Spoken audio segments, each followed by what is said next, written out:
Bible గ్రంథంలో వివరించబడింది. గమనించాలి, పరిశుద్ధ గ్రంథమైన బైబిల్ గ్రంథంలో పాపము చేయటం వలన వచ్చే నష్టమును గురించి దేవుడు ముందుగానే హెచ్చరించారండి. అవును, పాపము అంటే ఏంటి, పాపము చేయడం వల్ల వచ్చే నష్టం ఏంటని దేవుడు ముందుగానే హెచ్చరిస్తారు కూడా. ఒకసారి ఆలోచన చేద్దాం. మళ్ళీ చాలామంది ఈ కారణాన్ని చూపిస్తుంటాం కదా, ఈ తప్పు చేయడం వల్ల ఈ నష్టం వస్తుందని నాకు తెలియదు అంటూ ఉంటాం. గమనించాలి, తెలియకపోవడానికి అవకాశం లేదండి. దేవుడు అన్నింటినీ స్పష్టంగా రాసి ఉంచారు. పరిశుద్ధ గ్రంథమైన బైబిల్ గ్రంథంలో పాపము ద్వారా వచ్చే నష్టమును గురించి దేవుడు స్పష్టంగా రాసి ఉంచారు. ఎన్నో సందర్భాలు రాసి ఉంచారండి.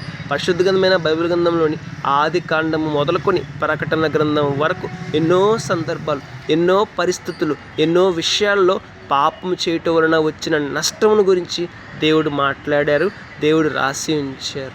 మన జీవితంలో కూడా పాపము అంటే ఏంటి అని తెలియాలనంటే పరిశుద్ధ గ్రంథాన్ని చదవాలి. పాపం ద్వారా వచ్చే నష్టం ఏంటి అని తెలియాలంటే పరిశుద్ధ గ్రంథాన్ని చదవాలి. మరి చదువుతున్నామా? పాపం ద్వారా వచ్చే నష్టమును తప్పించుకోవడానికి జాగ్రత్త పడుతున్నామా? పరిశుద్ధ గ్రంథమైన బైబిల్ గ్రంథాన్ని చదువుతున్నామా?